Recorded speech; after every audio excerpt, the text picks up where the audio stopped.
चार और उसके बाद में सरकारी नौकरी में आए केंद्रीय कर्मचारियों के लिए पुरानी पेंशन योजना की फिर से बहाली। पेंशन एवं पेंशन भोगी कल्याण विभाग ने लोकसभा में दी महत्वपूर्ण जानकारी। दोस्तों 20 जुलाई 2022 को सरकारी कर्मचारियों के लिए एनपीएस की जगह पर पुरानी पेंशन योजना को फिर से बहाल किए जाने के संबंध में महत्वपूर्ण जानकारी दी गई है। जैसे कि आप यहां पर देख सकते हैं कि पुरानी पेंशन योजना में वापसी। जी हां दोस्तों, बेहद महत्वपूर्ण जानकारी सभी केंद्रीय कर्मचारियों के लिए। जैसे कि केंद्रीय कर्मचारी काफी लंबे समय से एनपीएस की जगह पर ओपीएस की मांग कर रहे हैं और इसी के बीच में ये जानकारी निकल कर रही है, महत्वपूर्ण जानकारी। और खास तौर से यहाँ पर ये प्रश्न पूछे गए थे, कुछ महत्वपूर्ण प्रश्न पूछे गए थे जिनके बारे में इस वीडियो में चर्चा करने वाले हैं। और इसके अलावा यह जानकारी यहाँ पर पेंशन एवं पेंशन भोगी कल्याण विभाग के द्वारा दी गई है, उसके बारे में भी आपको बताया जाएगा। तो सबसे पहले यहाँ पर जो प्रश्न पूछे गए थे उनको जान लेते हैं कि क्या प्रधानमंत्री जी है बताने की कृपा करेंगे कि क्या उच्चतम न्यायालय ने SLP संख्या 15,312/15,321 2021 सहित आधा दर्जन से अधिक विशेष अनुमति याचिका और समीक्षा याचिकाओं को खारिज कर दिया है और आदेश दिया है कि केंद्र सरकार के वे कर्मचारी जिनके पद विज्ञापन 1 जनवरी 2004 से पहले जारी किए गए थे और जिनकी ज्वाइनिंग व परिणाम 31 दिसंबर 2003 के बाद घोषित हुआ है, उन्हें पुरानी पेंशन योजना में शामिल किया जाए। दूसरा प्रश्न था, यदि हाँ तो ऐसे सभी निर्णयों के कार्यान्वयन की स्थिति क्या है और इन निर्णयों से कितने कर्मचारियों को राहत प्रदान की गई है। तीसरा सवाल यहाँ पर था कि इस संबंध में वित्तीय सेवा विभाग और विधि विभाग से प्राप्त टिप्पणियों का ब्यौरा क्या है और सरकार द्वारा समतुल्य रूप से पद स्थापित कर्मचारियों को इसमें शामिल करने के लिए प्राप्त टिप्पणियों के आलोक में इस हेतु सामान्य कार्यकारी आदेश जारी करने के लिए की जा रही कार्रवाई का ब्यौरा क्या है। और यहाँ पर अगला प्रश्न था कि यदि नहीं तो क्या जिन मामलों का अंतिम निर्णय हो चुका है उनमें भी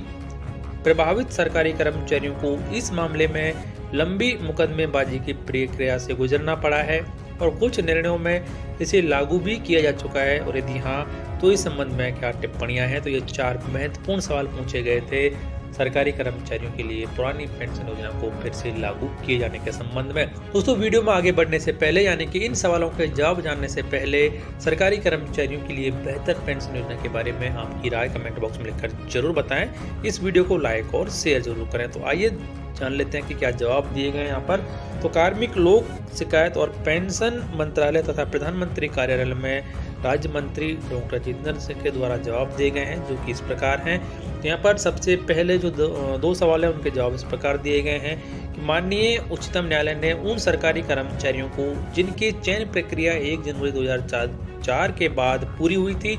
पुरानी पेंशन योजना का लाभ देने की अनुमति देने वाले न्यायालय माननीय दिल्ली उच्च न्यायालय के आदेशों के विरुद्ध केंद्र सरकार द्वारा दायर कुछ SLP और समीक्षा याचिका को खारिज कर दिया है। मामलों के ब्यौरे के संबंध में जो अनुबंध के यहाँ पर संलग्न है यानी कि केंद्र सरकार की जो मांग थी उसे सुप्रीम कोर्ट ने खारिज कर दिया है।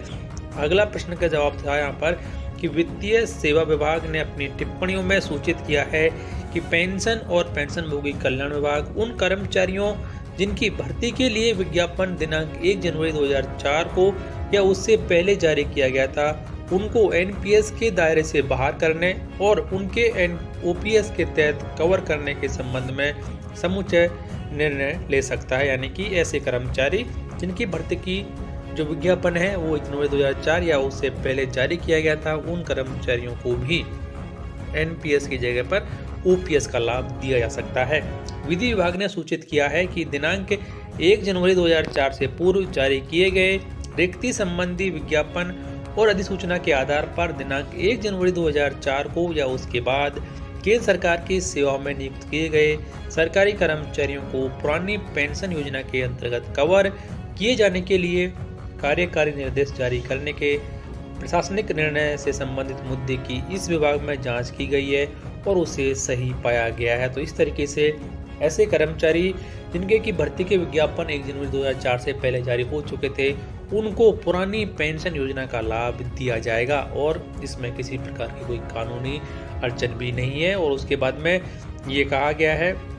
कि फिलहाल इस संबंध में सामान्य आदेश जारी करने का कोई निर्णय नहीं लिया गया है। हालांकि जिन कर्मचारियों ने केस दायर किया था उनको पुरानी पेंशन योजना का लाभ मिल चुका है और किसी को मिलने वाला है। उसके बाद में जो लास्ट प्रश्न यहाँ पर था कि वित्त मंत्रालय की दिनांक 22 दिसंबर 2003 की अधिसूचना द्वारा एनपीएस को लागू किया गया था। दिनांक 1 जनवरी 2004 से केंद्रीय सरकार की सेवा में हुई सभी नई भर्तियों जिसमें आर्म्ड फोर्सेस को छोड़कर के लिए राष्ट्रीय पेंशन योजना अनिवार्य है और दिनांक 22 दिसंबर 2003 की अधिसूचना के विशिष्ट उपबंधों को ध्यान में रखते हुए पुरानी पेंशन योजना या फिर राष्ट्रीय पेंशन प्रणाली के तहत कवर किए जाने के लिए पात्रता निर्धारित करने के लिए रिक्तियों के लिए विज्ञापन की तारीख को प्रासंगिक नहीं माना जाता है। यहाँ पर कहा गया है कि जो अधिसूचना जारी की गई थी कि सरकार के द्वारा उसमें ऐसा नहीं माना है, लेकिन माननीय सुप्रीम कोर्ट के द्वारा जो फैसला दिया गया है उस फैसले के अनुसार 1 जनवरी 2004 से पहले जितनी भी भर्तियों के लिए विज्ञापन जारी हो चुके हैं और उनके परिणाम बाद में है, उन कर्मचारियों को भी एनपीएस की जगह पर ओपीएस का लाभ दिया जाएगा और उसको दिया जा चुका है। इसके अलावा यहाँ पर सुप्रीम कोर्ट के फैसले के अनुसार जितने कर्मचारियों को ओपीएस का लाभ दिया गया है उनकी लिस्ट भी यहाँ पर दी गई है कि एसएलपी समीक्षा याचिकाओं को खारिज करने के पश्चात निर्णयों के कार्यान्वयन की जो स्थिति है वो इस प्रकार है। काफ़ी सारे मामले यहाँ पर हैं कि आप देख सकते हैं कि ओवरऑल यहाँ पर जब देखेंगे तो ये 22 ऐसे मामले हैं जिनमें फैसला दिया जा चुका है और जो कर्मचारी हैं